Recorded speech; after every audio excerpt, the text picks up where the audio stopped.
Good afternoon guys. नेगरेट farming 120 day challenge में आप हम लोग पहुंच गए डे 89 को।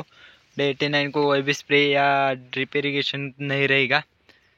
तो चलो तुम लोगों को प्लाट दिखाता है। डे 89 का प्लाट है।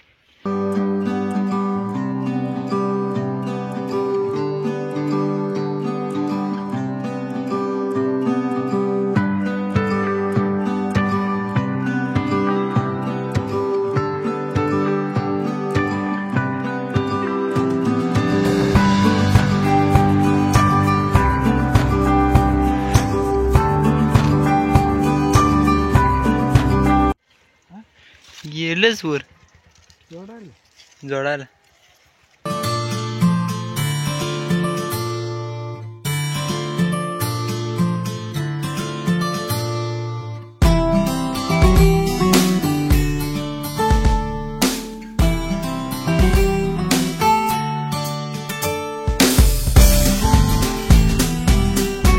त्यातले पण काढायचे